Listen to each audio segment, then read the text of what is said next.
Well, Roger Cruikshank and Nathan Jones, welcome to Forces Sport. What a pleasure to have you guys. I feel like, I said to one of the snowboarders earlier this week, I feel like we watch people grow up here in Meribel. We've been coming for years. You guys are the same. You were here competing when we first arrived, when it was first here, sort of 15, 16 years ago. So thank you, and thank you for a great week, and I think generally a good week for the RAF. Let's start there. What do you think, Roger? Absolutely, what a fantastic week. But just from what you said there, it's so nice to be back with the family. It's been 9 years, and it is like I've never left, and even though there's a whole bunch of new people, new faces on the team, it's just like being back with the family. But as you say, yep, the RAF smashed it. It looks like, we don't know yet, it's not actually confirmed, but it looks like the women have taken the win for the overall win. And then the guys are in second place. So some fantastic skiing, and so good to be part of again. And Nathan, you've been back as coach in the meantime, haven't you, as well? So do you have you've got similar feelings, I guess, that family feeling? Yeah, I mean, I had a few years off, not quite as many as Rog. I'm not quite as slack as Rog, leaving it 9 years. I think he had another job. Yeah. I've got my excuses, but he doesn't listen to them. But no, definitely not. No. But no, it's awesome, and it's such a I don't know, it's a big but easy transition going from athlete to coach, and there are some young blood and new guys, loads of new caps this year, but it's great that the old heads, the guys that were racing when Roger and I were, are still here and still smashing it. So it's brilliant. It's a great balance. And it's like the buzz as well that you get, as a coach. Remember, we've been part of a few wins. We did take down the army together twice, and just get that in there wherever we can. Oh yeah, just throw that in there. But it's like as an athlete, obviously you're having to worry about your individual performance, and there's a lot of pressure to perform and to put a good run down when there's plenty of variables in ski racing as it is. And we're fully aware of that. So as coaching, it's not just about ski technique, it's about the psychology of it and making sure that everybody is ready to go for it, but then they know the risk as well. And actually the buzz that you get as well, from us sort of standing up there together, and then when we hear that the girls have crossed the line and taken the win, it's just such a good feeling because you're part of it. Even though we're not racing in the team, we're totally part of it. But it's nice to know that even though you physically, because there's always a thing like sports people don't generally like watching the sport because they get itchy and they want to be on the pitch or in this case on the piste. But do you experience that? Do you sort of think, oh, if only I could race, I could sort of, but are you beyond that now? Yeah, I get that itch every time, and I mean, especially today, it's so nice out there. The conditions are perfect. The snow's brilliant. It's really sort of forgiving and grippy. And then I sort of try and walk a bit, and my knees are like, oh, and I go, no, I'm out of it. I'm over. But granddad knees. Yeah, and it's lovely. I suppose I like having that feeling that I know that I can't do it now, and there is no kind of shoulda, woulda, coulda. Yeah. Because if there was, then yes, you would be getting that itch, and you'd be like, oh, I should be on there, or I should be racing. No major comeback on the cards then. There's definitely not a major comeback on the cards. So tempting, but it's nice. I like that feeling. We've both fully transitioned to coach, and so it's like reinsert or take out cassette, new cassette. Nice. We're there. We're coaches now, and we can fully focus on that. And I think what I really love as well, which I think possibly the viewers don't see and people who aren't here don't see, and I kind of almost forget every year. Is how professional it is. I mean, I do know that every year. But on the coaching side, every single skier up there, as soon as one skier comes down, one of you or one of them is on the radio going, right, this is what the run's like, this is where the tough corners are.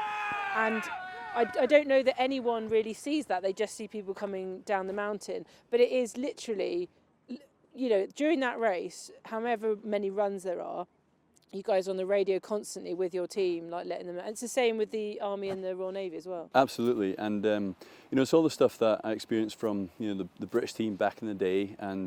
But to be honest, I do remember coming from the British team and joining the RAF team and going, oh, well, they drink a bit more than the British team. But the feeling of being part of that professional scene where everybody's doing exactly the same thing as I was doing with the with the British team. All those lessons learnt, being able to pass them on as a racer and then a coach, it's been really good to be part of. But yeah, it's also the stuff that happens behind the scenes as well. So obviously you've just talked about what happens, on the hill with the radios, the coaches, where we stand. But then there's the video debrief. The hours going over that with these guys and girls craving for, oh well, I know I took this line, but what should I do? But then also, for example, we've had, unfortunately, one of our girls, Gracie, had a really bad fall.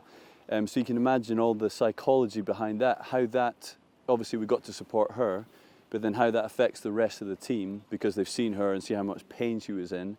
But then also, what I loved this morning was that they had to get her from, we're staying in a really nice chalet, had to get her from there down to the piste, and she's got a really bad knee. So it's like this coordination where everyone's so busy, with the races, getting the skis ready, getting them scraped, getting them fast, and then there's the coaches worrying about, well, you need to be here at this time because we need to inspect the course together.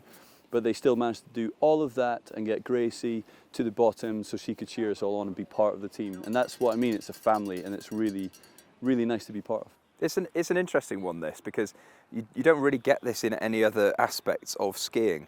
Like, yes, fair enough, you've got all the international teams going out to Beijing at the moment, and they are part of that team environment. But in all other aspects of ski racing, it's not, yes, you might be part of a team, but you don't have that team cohesion and bonding that you get in this. This is the oldest ski race in the world, the Inter-Services Ski Champs. And there is nothing like it because it's such a tight-knit team, and the way that you work together. And yes, there's the individual aspect, individual performance. You all want to do the best for yourself, but at the end of the day, the most important thing here is the team and doing it for your service. So it's been amazing to experience that as an athlete point of view, where you are sort of fully focused on it, and now it's giving it every athlete their individual bits of advice because everyone's different, but then you've got that collective of how you try and either psych them up or chill them out and zone them in to what's going on, because every race is different and every discipline is different. So yeah, it's such a nice environment, but the team aspect of it, and we're obviously going to be biased. The Air Force have always had this really nice team ethos, the team bonding, the way it gels, and it just works. It's great. And that's what I mean, that cohesion that Nath has mentioned. For me, being away for 9 years, it's still there. It just feels like I've just plugged straight back in to the RAF team where I was 9 years ago, and it's so good to be part of that, definitely. But you must have seen some changes, maybe technically. I mean, obviously, just generally, skiing has changed and come on a lot since you guys were competing. How is that in the inter-services? Because I know that the skiers and the snowboarders and the telemark skiers, everyone's responsible for waxing their own skis, looking after, and obviously they've got different skis for different races. In terms of when you guys were competing, has much changed essentially, or is it just the fact that technology's got better? I don't know. I mean, when we were racing in wooden skis with leather boots. So it's moved on a little bit, and the greys are in. For 100, well done. Yeah. No, it's developed. Everything develops. Technology develops on, but it hasn't developed that much. No, I don't know. What are your views on it? No, I agree. It's like actually, still the premise is the same, even though the technology has changed here and there. But the carving skis, because as you say, back in the day when I had my straight skis that didn't have any sort of carving ability whatsoever, you had to actually push them. Now it's a lot easier. Okay. But no, it's not. There's all the other variables that Nath just mentioned before. The type of snow, the weather, and stuff that actually we've had a bit of everything. When you think back to these champs just now, the fog and then having to delay, and then obviously how that then affects all the racers in different ways. You get people who are just completely unfazed. They're like, yeah, it's fine. If I can see it, I can go for it. As long as I can see the next gate in front. And then some people are like, oh, they need some more hugs. Yeah.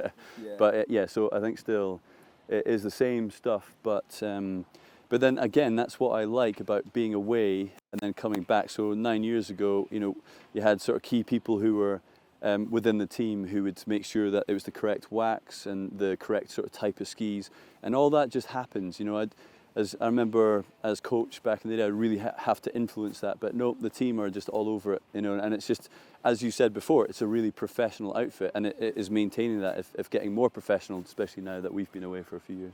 The main change in ski tech happened from when Roger and I were kids to then when we were young adults and racing. It was, I mean, that was a huge change. Like, you know, like Roger's saying, the old straight skis and the whole technique of skiing changed. Rog maintained racing in that period. I didn't, because I couldn't race because I was on a rugby contract. Over that period, the skis all completely changed. And then I put these skis back on and it was like, what are these? They actually want to turn. Wow, this is brilliant. So then I had to sort of reteach myself. But. And I'm sort of, I know it's a big old subject in terms of injuries for both of you, but just remind us in terms of skiing what injuries you had and what effect that had. But you also both had injuries away from skiing that sort of affected the choices you've had to make in life. And of course, Nathan, we can't forget obviously that you were badly injured enough to take part in the Invictus Games, you know, so these were life-changing injuries. Just remind us of, I don't want a shopping list obviously, but the sort of major how long have we got? I know exactly. Here's our musculoskeletal system. Start from the top of your head and go down, okay, so starting from the top, as you say, well, I mean, I've got 4 metal coils in my face, and that was from a nasty mountain bike crash. That actually took away my medical category for flying to be a pilot, so that was a pretty tough time in my life. But actually prior to that, it was my leg. So I've got 9 pins and a plate in my left leg, and the plate is about half the length of my shin. And that was from a ski racing crash in Germany in an international race where I fell on my side, slipped on the ice, and then punched the femur punched into tibial plateau, and they had to It's not for the faint-hearted. and they had to take bone from my pelvis to then actually recreate the top of my tibia. So, and of course that then gave me quite a challenge to, well, get back racing again. I was told by the surgeon that I would, well, I lost my medical category to be a pilot. He said I would never run again. I would definitely never ski race again.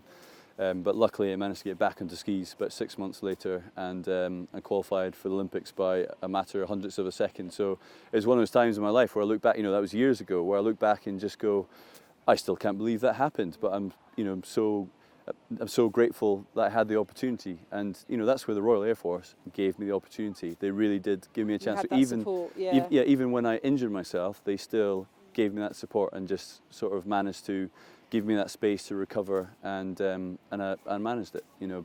So I was, I mean, I could go through the rest of it. 2 major ones, that's fine. But we'll go on to Nate.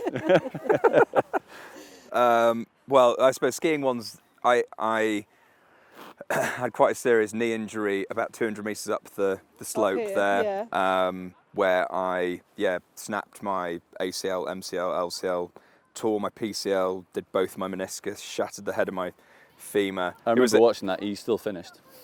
Really? No. Well, no. I mean, it's slightly. You know, I suppose it's really good, good advertising for painkillers, but they misdiagnosed it, so that was okay. So raced 2 days later on a knee that was sort of flapping about, but then had to have my full reconstruction and 9 months at Headley Court. But and then I broke my back in a flying accident, so now I've got cage in my back and all the rest of it after multiple surgeries. Anyway, that's a really long, boring story. But it is incredible that you can both actually still ski, like well. We bleep going through airports, but we can still kind There's a lot of slide military down a hill. guys who do that, yeah. And job-wise, you know, I mean, the RAF continue to support and be supportive and allow you to do this. What's it meant job-wise, and also them aware that they want to allow you to come and support RAF skiing wherever it is. So where are you at with that? So I mean, as soon as I started on the Typhoon Force, which was back in 2013, then I haven't been able to come back to the skiing.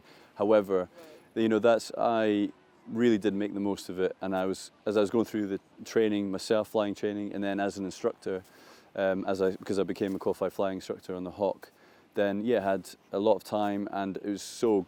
You know, it was great that the squadron gave me that time to come out and either race or coach the team. But then it becomes different on the Typhoon Force because you're just not able to take, or no one's really there to take the burden when actually they've got quick reaction alert, we've got all the exercises, and then we've got the operations as well. So if you are that guy who's just, oh yeah, I'm just going to go away for a couple of weeks skiing, then, but I never wanted to be that guy. I'm so grateful that I managed to get all the skiing in before that. And then the fact that I'm now able to come and head coach again has been fantastic, an honour, and actually a nice way to finish my career in the Air Force. So because I'm leaving in the next few months, right, so okay. Got you in, yes. And Nathan, where have you're always busy. There's lots of strings to your bow. So what are you doing these days? Well, I mean, I know that you're looking for a real goodwill answer, but yeah, there's not really one there. No, I'm leaving the Air Force as well, so I'll be out mid-June.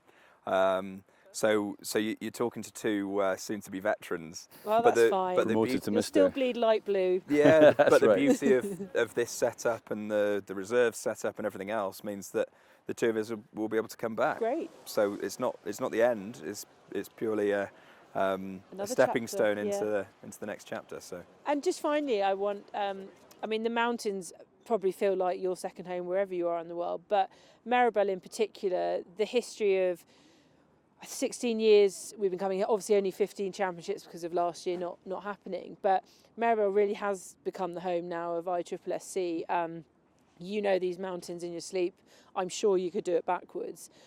Just a word for Meribel and how perfect it is for the setup and to allow this to happen. We spoke a lot when we thought this championships might be cancelled because of COVID as well.